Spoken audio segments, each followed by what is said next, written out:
Assalamualaikum warahmatullahi wabarakatuh. Selamat pagi anak-anakku yang soleh dan solehah. Apa kabarnya hari ini? Alhamdulillah, tentunya kita berada dalam lindungan Allah Subhanahu wa Ta'ala. Pada pembelajaran kali ini, kita masih belajar tentang cita-citaku menjadi anak yang soleh dengan subpembelajaran hormat dan patuh kepada kedua orang tua. Nah, anak-anakku yang soleh dan solehah, tujuan pembelajaran kali ini yaitu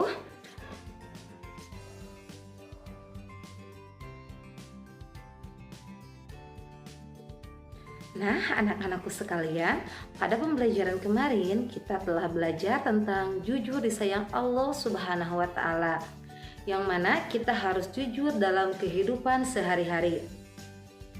Jujur terhadap Allah Subhanahu wa Ta'ala, jujur terhadap diri sendiri, dan jujur terhadap orang lain.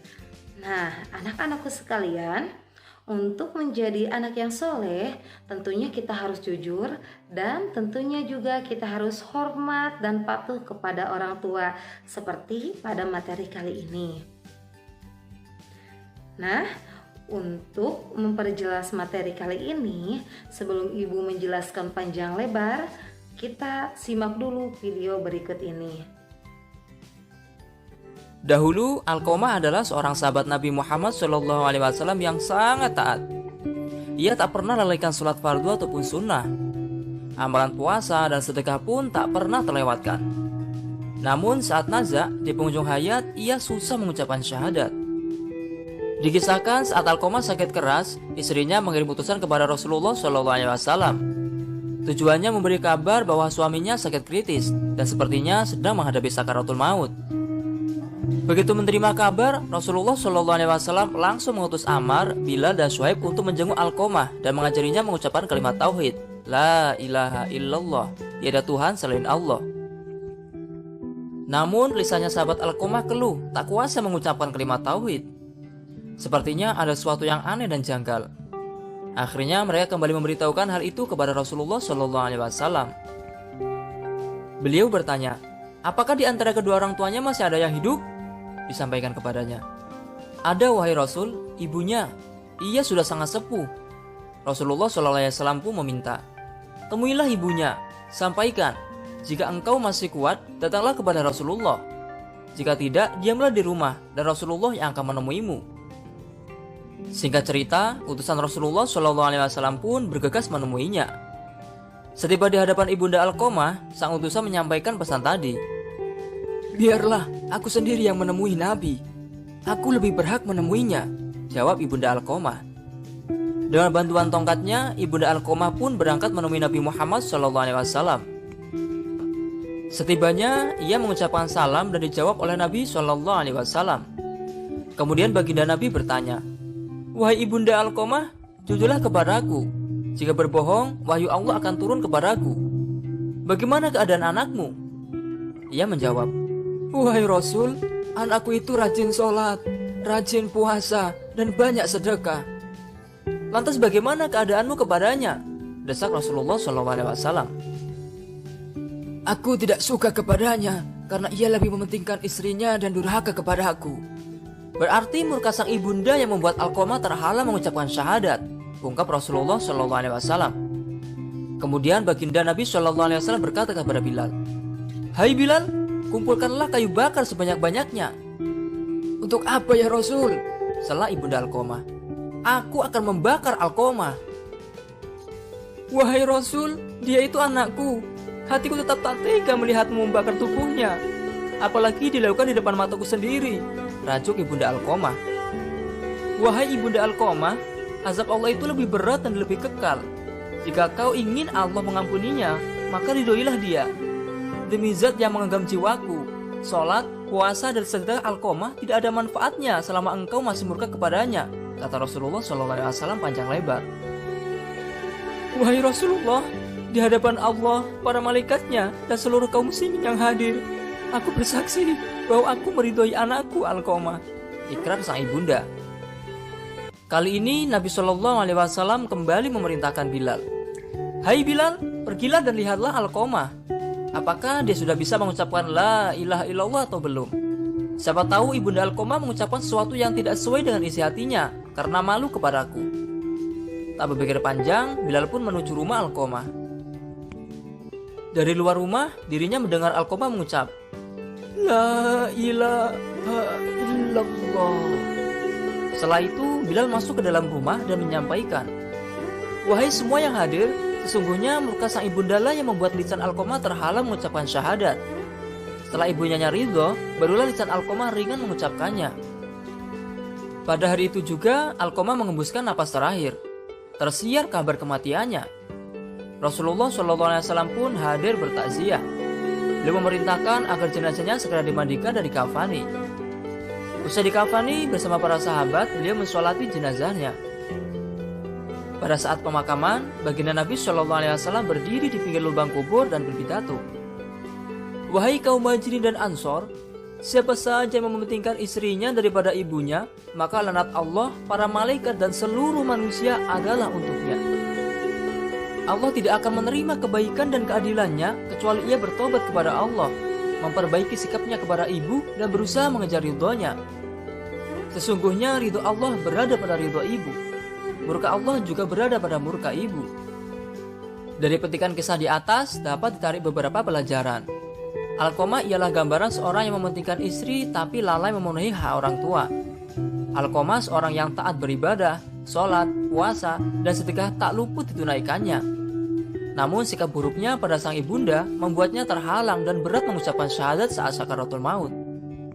Tidak ada manfaatnya amal sholat, puasa, sedekah, dan amal baik seseorang jika ia durhaka dan suka melukai hati orang tua, kecuali ia bertobat dan perbaiki sikap. Kecintaan seseorang terhadap istri jangan sampai mengabaikan hak orang tua sendiri, terutama ibu. Nah, anak-anakku sekalian, apa yang kalian dapatkan dari video barusan?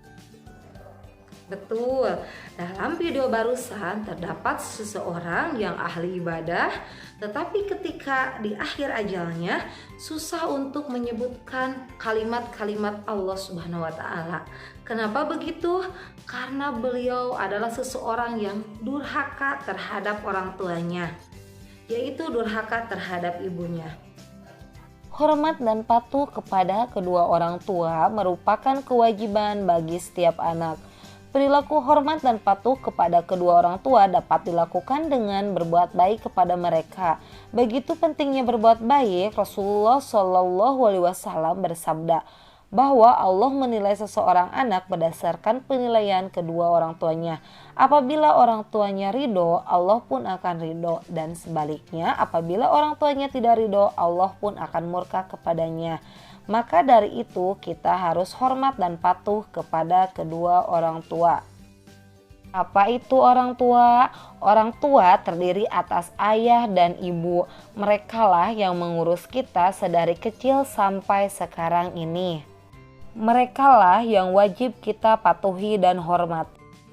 Nah, anak-anak, jadi apa itu hormat dan patuh? Hormat yaitu menghargai, perbuatan yang menandakan rasa ingin menghargai. Sedangkan patuh yaitu suka menurut, taat berdisiplin, atau perbuatan mematuhi atau mentaati perintah. Di sini yaitu perintah orang tua pada hal kebaikan. Nah, anak-anak, bagaimana perilaku hormat dan patuh kepada orang tua? Yuk kita simak videonya. Kepada orang tua. Mentaati orang tua dalam hal yang tidak bermaksiat kepada Allah.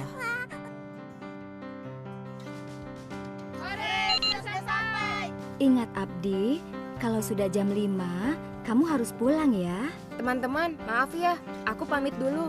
Ibuku menyuruh pulang kalau sudah jam 5. Permisi ya. Assalamualaikum. Dah. Waalaikumsalam. Merendahkan diri di hadapan orang tua, berbuat baik dan bertutur kata yang lembut, serta hindarilah berdebat dengan mereka.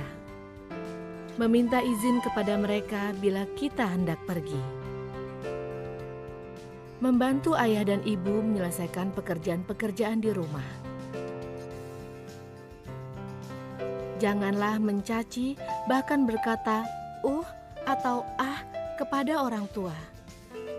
Doakan dan mintakanlah ampun kepada Allah, terlebih bila mereka telah meninggal. Allahumma ghafirli wali walidayya warhamhuma kama rabbayani shaghira. Dan hormatilah sahabat-sahabat kedua orang tua kita. Nah, anak-anak, mengapa kita harus hormat kepada orang tua? Ya, betul, karena orang tua yang mengurus, merawat, mendidik, dan memenuhi semua kebutuhan kita. Merawat kita sedari kita masih bayi sampai sekarang ini. Mendidik serta memenuhi semua kebutuhan kita sehingga kita bisa bersekolah setiap hari tanpa kekurangan sesuatu apapun. Bahkan saking wajibnya kita hormat dan patuh kepada orang tua, Allah Subhanahu wa Ta'ala berfirman dalam surat Luqman ayat 14 yang berbunyi, Bismillahirrahmanirrahim. Wa wassaynal insana biwalidayhi hamalathu ummuhu wahnan ala wahnin wa fisaluhu fi amaini anishkurli waliwalidayka ilayyal masir. Dan kami perintahkan kepada manusia berbuat baik kepada dua orang ibu bapaknya. Ibunya telah mengandungnya dalam keadaan lemah yang bertambah-tambah dan menyapihnya dalam 2 tahun. Bersyukurlah kepadaku dan kepada kedua orang ibu bapakmu, hanya kepadakulah kembalimu. Nah, anak-anakku sekalian, adapun hikmah perilaku hormat dan patuh kepada orang tua, yang pertama yaitu mendapatkan pahala dari Allah Subhanahu wa Ta'ala, menjadi pintu ampunan atas dosa-dosa yang telah kita lakukan, mendapatkan ketenangan hati dan jiwa, dan mendapatkan ilmu yang bermanfaat serta mendapatkan keberkahan dalam hidup. Nah, anak-anakku sekalian, materi hormat dan patuh kepada orang tua dicukupkan sekian. Yuk kita diskusikan bagaimana hormat dan patuh kepada orang tua dalam kehidupan sehari-hari. Wassalamualaikum warahmatullahi wabarakatuh.